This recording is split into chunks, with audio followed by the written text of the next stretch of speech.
चलिए, तो कॉम्प्लीमेंट्री सब सीक्वेंस क्या होता है? सीक्वेंस सब सीक्वेंस हम पहले भी देख चुके हैं कि किसी भी सीक्वेंस में कोई टर्म को यदि हम वहां से रिमूव कर दें, हटा दें, और उसके बाद जो नया सीक्वेंस बनता है वो सब सीक्वेंस कहलाता है। अब कॉम्प्लीमेंट्री सब सीक्वेंस क्या चीज है, इसको देख लें। तो कॉम्प्लीमेंट्री सब सीक्वेंस के लिए कम से कम दो सब सीक्वेंस होने चाहिए हमारे पास, तब वो जो सब सीक्वेंस है उसको हम कॉम्प्लीमेंट्री कब कहेंगे। तो उसके लिए कुछ कंडीशंस है, तो चलिए हम डेफिनेशन देखते हैं यहाँ पे। A pair of a pair of sequence या सब सीक्वेंस दोनों लिख सकते हो, इज, क्योंकि सब सीक्वेंस भी अपने आप में क्या होता है, एक सीक्वेंस होता है। So the pair of sequence is said to be complementary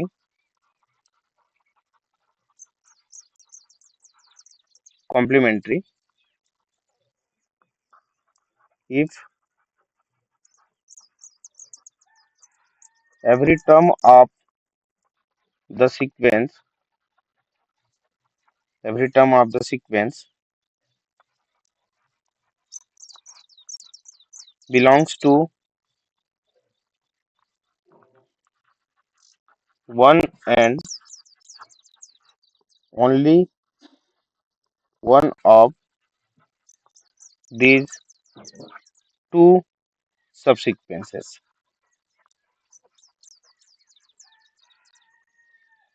ध्यान दें क्या कह रहा है। A pair of sequence is said to be complementary if every term of the sequence belongs to one and only one of these two subsequence। हमारे पास जो pair लिखा हूं यहाँ पे, ध्यान दें, अब पेयर आप लिखे हैं तो हम यहाँ पे दो सबसीक्वेंस लेके चल रहे हैं। तो उसके बाद जो सीक्वेंस बनेगा उसके सारे टर्म्स केवल और केवल one and only one of the these two subsequence, इन्हीं दो सबसीक्वेंस से बनना चाहिए। ये एग्जाम्पल जब हम इसको लिखते हैं तो चीजें ज्यादा क्लियर होती है। जैसे हम यहाँ पे एग्जाम्पल लिखें कि हमारे पास ए एन एक सीक्वेंस है, A1 A2 A3 A4 and so on. अब इसमें हम एक सफिक्स लेके चलते हैं, n के इक्वल टू 2 के ले लेते हैं। तो यहाँ से A2 के हमको क्या मिल जाएगा, ये मिल जाएगा हमको A2 A4 A6 A8 and so on. और नेक्स्ट सफिक्स हम लेके चलते हैं 2k-1, है ना। तो A2k-1 यदि हम सफिक्स लेके चलते हैं तो यहाँ पे सारे जितने भी ऑड सफिक्स वाले होंगे वो सारे आ जाएंगे। पहला वाला हमारा इवन था, ये हमारा इवन वाला था। नेक्स्ट में हमारे सारे क्या आ जाएंगे, ऑड वाले आ जाएंगे। तो यहाँ से हमको क्या मिलने वाला, ये मिलेगा हमको A1 A3 A5 A7 and so on.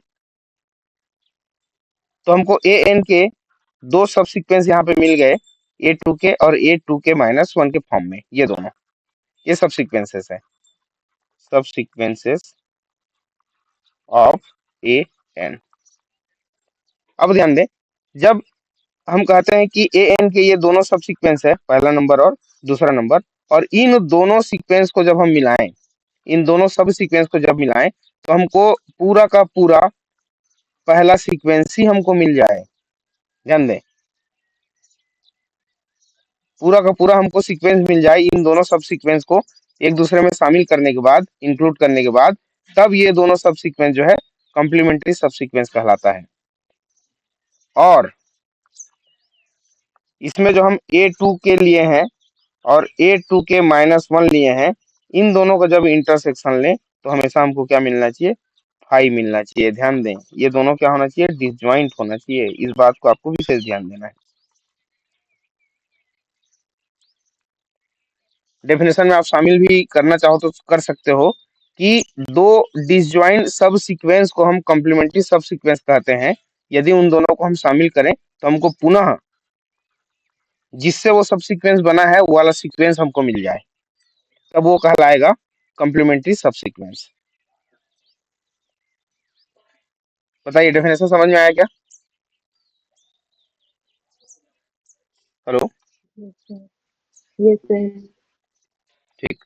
आपको विशेष बात क्या ध्यान देना है कि जो भी हम सब सीक्वेंस ले रहे हैं उनका यदि हम इंटरसेक्शन लें तो कोई भी एलिमेंट हमको कॉमन नहीं मिलना चाहिए दोनों सब सीक्वेंस में। और जब उन दोनों को हम शामिल कर दें तो पूरा का पूरा हमको सीक्वेंस मिल जाए, तो वो कहलाता है आपका कॉम्प्लीमेंट्री सब सीक्वेंस। और एग्जाम्पल के रूप में जैसे हम देखना चाहते हैं तो हम यहाँ पे ले रहे हैं ए एन, हमने ले लिया 1/n, तो ये हो जाएगा 1/1, 1/2, 1/3, 1/4 एंड सो ऑन। इसी में हम सब सीक्वेंस लेके चलते हैं, सब सीक्वेंस A2 के ले लेते हैं या 2n लो वो भी चलेगा। चलिए n के टर्म में लिए हैं तो इसको हम 2n ही लेते हैं। तो ये हमको मिल जाएगा 1/2, 1/4, 1/6, 1/8, ये सारे जितने भी A2, A4, A6, A8, मतलब इवन टर्म वाले जितने भी वैल्यूज हैं इस सीक्वेंस के, उसको जब हमने नया सीक्वेंस बनाया तो ये हमको एक सब सीक्वेंस मिल गया। नेक्स्ट सब सीक्वेंस हम लेके चलते हैं A2n-1, तो इसमें हमको क्या क्या मिल जाएगा, ये मिल जाएगा A1, A3, A5, A7 and so on. और इसके जो वैल्यू होंगे वो होंगे 1, 1/3, 1/5, 1/7, 1/9 एंड सो ऑन, इस तरीका से। अब आप यहाँ से आप देख पा रहे हैं इन दोनों सब सीक्वेंस से कि यदि हम A2n और A2n-1 का इंटरसेक्शन लें तो हमको हमेशा 5 मिलेगा। ये पहला पॉइंट। और दूसरा पॉइंट क्या कि यदि हम A2n और यूनियन कर दें नया सब सीक्वेंस 2n-1 को, तो पुनः हमको पुराना सीक्वेंस मिल जाएगा। देखिए, तो ये जो इसके दो बेसिक कंडीशंस हैं कि दो सब सीक्वेंस को हम कॉम्प्लीमेंट्री कब कहेंगे, उनका इंटरसेक्शन हमको 5 मिल जाए और जब उसका हम यूनियन लें तो पुनः हमको पहला वाला जो सीक्वेंस है वो यदि हमको मिल जाता है तो ये दोनों सीक्वेंस जो कि सब सीक्वेंस है ए एन के, ये कॉम्प्लीमेंट्री कहलाएंगे। और एग्जांपल ले सकते हैं, इसमें कुछ एग्जांपल्स और लेते हैं, एक एग्जांपल कम से कम, उसके बाद आगे बढ़ेंगे। एग्जांपल्स में हम लेके चल रहे हैं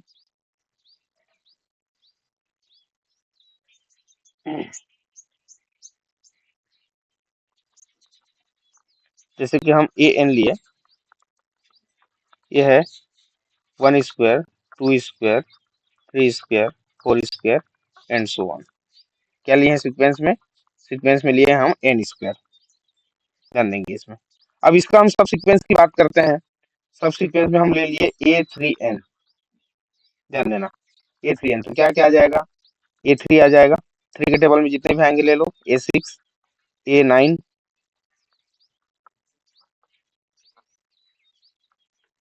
A9 एंड सो ऑन। तो इसको हम कैसे लिखेंगे, ये हो जाएगा 3 स्क्वायर, 6 स्क्वायर, 9 स्क्वायर, 12 स्क्वायर, ये ऐसे बढ़ते जाएगा, इस सीक्वेंस की जो वैल्यू होगी। नेक्स्ट हम लेके चल रहे हैं A3n-1,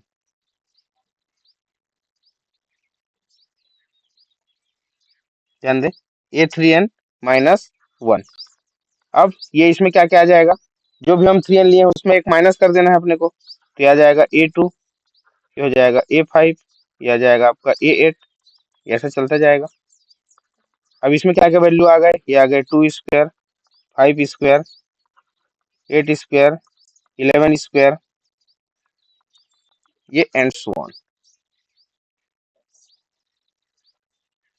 अब यहाँ से आप देखिए ये जो हम दो सीक्वेंस बनाए, सॉरी सब सीक्वेंस बनाए, A3n और A3n-1, बताइए क्या ये कॉम्प्लीमेंट्री पेयर है।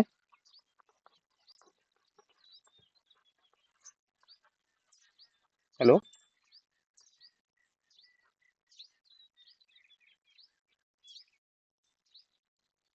क्या ये कॉम्प्लीमेंट्री पेयर ऑफ सब सीक्वेंस है?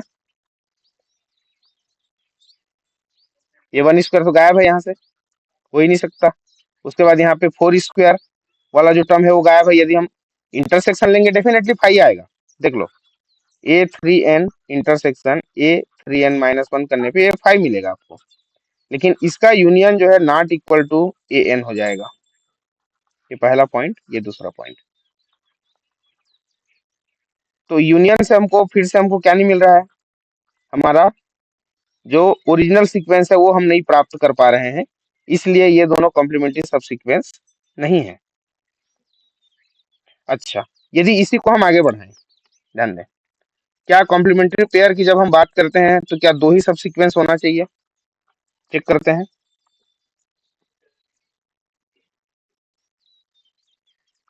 इसमें मैं ले लेता हूँ A3n-2 कर देता हूँ। ध्यान दें, जो भी हम थ्री लेके चल रहे हैं उसमें -2 कर दिए, तो A3 में 2 माइनस करोगे तो ये हो जाएगा A1, A6 में 2 माइनस करोगे तो ये हो जाएगा A4, उसके बाद A6 हो गया, और 9 में करेंगे 2 करोगे तो ये हो जाएगा A7। ये ऐसे बढ़ता चला गया, मतलब यहाँ पे आ गया आपका 1 square, 4 square, 7 square and so on. देखिए, अब हमारे पास तीन सब सीक्वेंस है, पहला A3n, दूसरा नंबर A3n-1 और तीसरा नंबर A3n-2। ध्यान देंगे यहाँ पे, तो इनका इंटरसेक्शन तो फाइव आ रहा है डेफिनेटली। देख लीजिए, पहला point A3n intersection A3n-1 intersection A3n-2 करने पे हमको मिल जाएगा फाइव। नंबर दूसरा, क्या A3n union A3n-1 union A3n-2 करने पे हमको फिर से an मिल जाता है क्या? चेक करते हैं। ये 1 स्क्वायर आ गया, ये 2 स्क्वायर आ गया, ये 3 स्क्वायर आ गया, 4 स्क्वायर, 5 स्क्वायर, 6 स्क्वायर, नीचे से ऊपर चलेंगे, है ना? 7 square, 8 square, 9 square, then 10 square, 11 square, 12 square. तो सारे के सारे जो हमारा ओरिजिनल सीक्वेंस है वो इनका यूनियन करने पे 3n, 3n-1, 3n-2 का यूनियन करने पे हमको फिर से पुराना सीक्वेंस मिल जाता है। तो अब ये तीनों मिल के, ये जो है तीनों मिल के कॉम्प्लीमेंट्री पेयर ऑफ सब सीक्वेंस बनाएंगे। बताइए, ये एग्जांपल से समझ में आएगा चीजें? जरूरी नहीं है कि हमारे पास केवल दो सब सीक्वेंस हो, जैसे हमने पेयर कह दिया, अब पेयर ऑफ सब सीक्वेंस ऐसा कह दिया, तो जरूरी नहीं है कि वो दो ही हो, दो से अधिक सब सीक्वेंस मिलके भी कॉम्प्लीमेंट्री पेयर ऑफ सब सीक्वेंस बना सकते हैं। क्लियर है जी? बात आई समझ में सभी को? Yes sir. ठीक, चलिए अब नेक्स्ट पॉइंट की ओर हम आगे बढ़ते हैं, जो कि हमारा इंपॉर्टेंट पॉइंट है, और सेट में भी वो बहुत इंपॉर्टेंट टॉपिक था, जो कि limit point of a set आप पढ़े हैं। इसमें हम limit point of a sequence पढ़ेंगे। लगभग डेफिनेशन वैसा ही है, चीजों को वैसे ही डील करना है, बशर्ते उसमें सेट लेते थे, यहाँ पे हम सीक्वेंस लेके चलेंगे। तो late an be a sequence of real number and alpha belongs to real number r.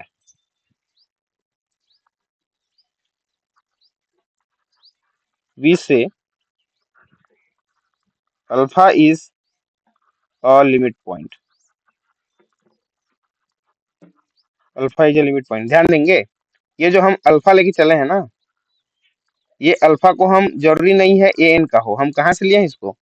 Real number से पिकअप किए हैं ना इसको। ध्यान देंगे, रियल नंबर से उठाए हैं इसको।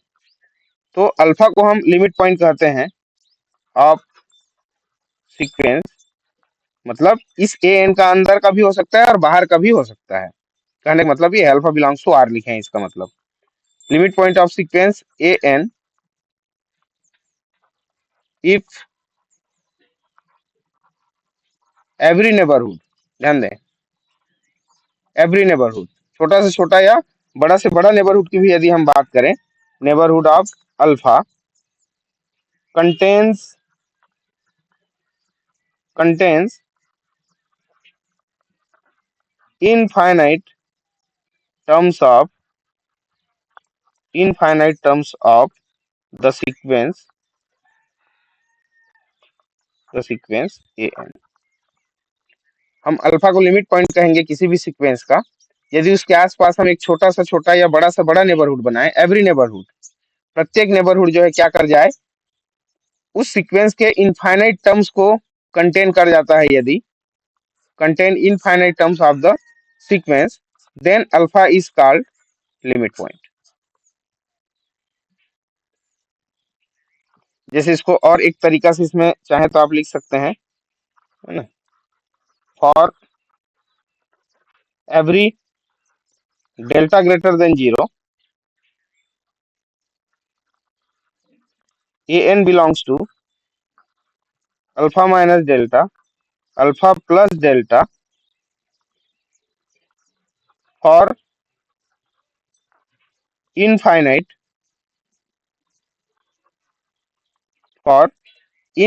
values of n।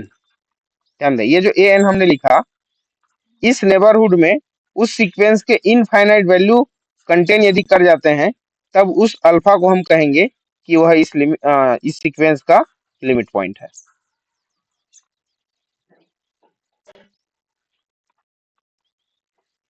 जैसे हम एग्जांपल की हम बात करें, है ना, सबसे पहला चीज वही करते हैं। जैसे अभी तक हमने बेस्ट एग्जांपल हम लेके चले हैं, है ना, A N this is equal to 1/n। अब इसको यदि हम थोड़ा सा वैल्यूज को देखें इसका, 1/n, 1/2, 1/3, 1/4, ऐसे हम चलते गए इन द लास्ट। यदि हम देखें इसमें, तो ये जो वैल्यू है एक्चुअल में कहाँ जा रहा है, ये 0 की ओर जा रहा है। ये वैल्यू किधर जा रहा है, 0 की ओर जा रहा है। तो यदि इसको हम नंबर लाइन में थोड़ा सा इस सीक्वेंस को हम देखना चाहें, तो सबसे जो इसमें जो बड़ी वैल्यू है वो 1 है, और इसमें जो सबसे छोटी वैल्यू की ओर जो हम आगे बढ़ रहे हैं वो है 0। तो 1/2 किए तो हम यहाँ पे आ गए 1/2, 1/3 किए तो ये 1/3 में यहाँ पे आ गए 1/3, 1/4 किए तो ये 1/4 की ओर आ गए। ऐसे हम 0 की ओर बढ़ते जा रहे हैं, 0 की ओर बढ़ते जा रहे हैं, 0 पे नहीं पहुंच रहे हैं, ध्यान देना। तो यदि हम 0 का नेबरहुड यहाँ पे तैयार करते हैं, छोटा से छोटा या बड़ा से बड़ा नेबरहुड तैयार करते हैं, तो इसके लेफ्ट साइड के जितने भी वैल्यू हैं ये इनफाइनाइट वैल्यू हैं। 0 को पहले एग्जैक्ट कितने नंबर है हम ये नहीं बता सकते। तो ये जो 0 का जो नेबरहुड है, 0 माइनस डेल्टा, 0 प्लस डेल्टा, इसमें बिलोंग कर जाएगा नंबर ऑफ इनफाइनाइट वैल्यूज और infinite value of n। n के इनफाइनाइट वैल्यू के लिए मतलब इस सीक्वेंस के जो इनफाइनाइट टर्म्स हैं वो 0 के नेबरहुड में कंटेन कर जा रहा है, तो इस 0 को, इस सीक्वेंस का हम लिमिट पॉइंट कहेंगे।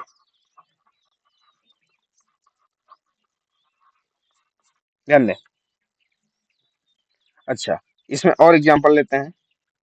ये तो सीक्वेंस हमारा क्या था, इनफाइनाइट था, रेंज इसका फाइनाइट रेंज वाला एक सीक्वेंस हम लेके चलते हैं, उसमें हम लिमिट पॉइंट कैसे दिखाएंगे। जैसे हमारे पास -1 टू द पावर n, इसमें क्या होगा, -1 + 1, -1 + 1, -1 + 1, ये ऐसा चलते गया।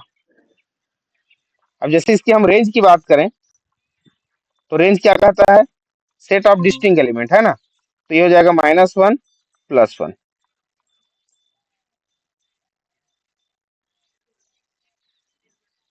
अब ध्यान दें, यदि इसको हम नंबर लाइन में दिखाना चाहते हैं, डेफिनेशन हमारा क्या कहता है लिमिट पॉइंट का, कि जिस भी पॉइंट को हम लिमिट पॉइंट कहना चाहते हैं सीक्वेंस का, ध्यान दें, तो इसके रेंज में दो ही एलिमेंट है हमारे पास, -1 और +1 की हम बात कर रहे हैं। तो उसका यदि हम नेबरहुड तैयार करते हैं, तो number of infinite terms, sequence के इनफाइनाइट टर्म्स कंटेन करने चाहिए, तभी वो उसका लिमिट पॉइंट कहलाएगा। तो आप देख पा रहे हैं कि ये जो -1 + 1, -1 + 1 जो आगे बढ़ता जा रहा है, तो ये जो -1 है, -1 है, -1 है, इस सीक्वेंस के लिए कितने बार रिपीट कर रहा है, number of infinite terms. In the same way one is also repeating number of infinite time. कितने बार रिपीट कर रहा है ये भी इनफाइनाइट टाइम रिपीट कर रहा है। मतलब वो इस सीक्वेंस में कितने बार आया है, इनफाइनाइट बार। तो ये one one one one one one करते जाएं या minus one minus one minus one करते जाएं, तो इसके नेबरहुड में ये माइनस वन कितने बार आया, इनफाइनाइट टाइम्स आ गया। तो ये जो माइनस वन है ये क्या हो गया आपका, लिमिट पॉइंट हो गया। Similarly one is also a limit point of this sequence, क्योंकि वन भी क्या कर रहा है, अपने आप को इनफाइनाइट बार क्या कर रहा है, रिपीट कर रहा है। तो ये जो दोनों होंगे माइनस वन और प्लस वन, ये दोनों लिमिट पॉइंट हो जाएंगे इस सीक्वेंस के। अच्छा, तो ये जो हमने दो एग्जांपल देखे उससे हम कुछ निष्कर्ष निकाल सकते हैं, है ना। तो निष्कर्ष क्या हो जाएगा, नोट में, यदि अल्फा आपका लिमिट पॉइंट है, alpha is limit point of a sequence A N, if alpha हमारा कब कब किसी सीक्वेंस का लिमिट पॉइंट हो सकता है, if either it repeat itself repeat itself in the sequence infinite time,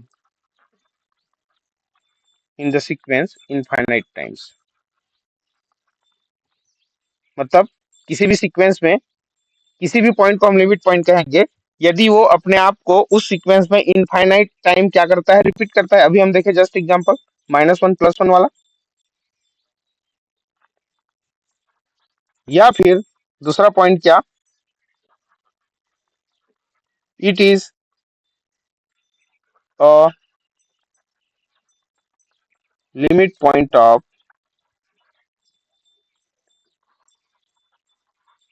range set of sequence A N, है ना। पहला एग्जांपल जो हम वन बाई एन देखे, इसका जो रेंज सेट की यदि हम बात करें तो ऐसा है one by two one by three one by four and so on. और इसका जो लिमिट पॉइंट था वो क्या था, जीरो था। देखिए, तो इस रेंज सेट का जो लिमिट पॉइंट है वही इस सीक्वेंस का भी लिमिट पॉइंट हो रहा है। तो ये दूसरा वाला डेफिनेशन हमारा ये हो गया, और it is limit point of range set. और दूसरे एग्जाम्पल में हमने देखा minus one to the power N में कि minus one plus one minus one plus one minus one plus one, इसमें यदि कोई वैल्यू अपने आप को इनफाइनाइट टाइम्स क्या करता है, रिपीट करता है, तो वो भी उस सीक्वेंस का लिमिट पॉइंट हो जाएगा। तो यहाँ पे हम दो केस देखे। पहला केस, यदि कोई वैल्यू अपने आप को रिपीट करता है तो वो लिमिट पॉइंट बनेगा।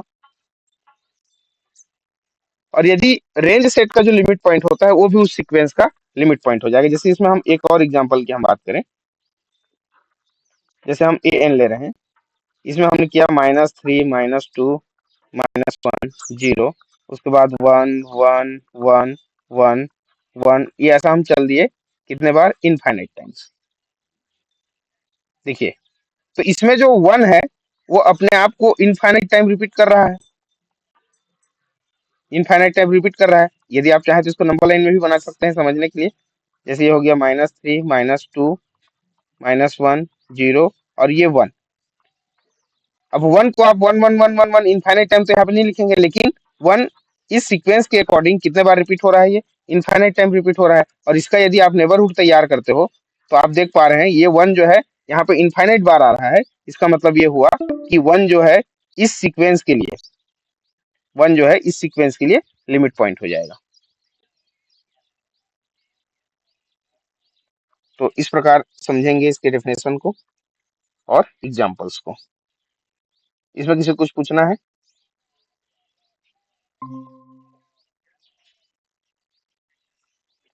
पहला एग्जांपल जैसे इसमें देखें, लिमिट पॉइंट फाइंड करने के लिए find the limit point of given sequence, ये। अब इसको पूरी तरह से लिख लो इसको बढ़िया डिटेल में, तो उसमें ज्यादा चीजें समझ में आ जाता है। तो ये आपका हो जाएगा 1 माइनस 1/1, 1 -1 की पावर 2 करोगे तो ये 1/1 हो जाएगा, सॉरी 2। फिर 1 -1/3, 1 -1/4, फिर 1 -1/5, ये ऐसा चलेगा ये सीक्वेंस। थोड़ा सा और डिटेल करते हैं इसको, तो ये हो जाएगा 1 + 1, 1 -1/2, 1 + 1/3, 1 -1/4, 1 + 1/5, ये ऐसा चलता गया। अब यदि यहाँ पे हम बात करें जो पॉजिटिव टर्म्स है उनकी बात करें, है ना, जो प्लस प्लस है, 1 + 1, 1 + 1/3, 1 + 1/5, ऐसे आगे बढ़ते जाएगा। तो इन द लास्ट कहाँ तक जाएगा ये? 1 + 1/∞ तक जाएगा ये देखिए 1 + 1/∞ तक जा रहा है ये, समझिए इसको।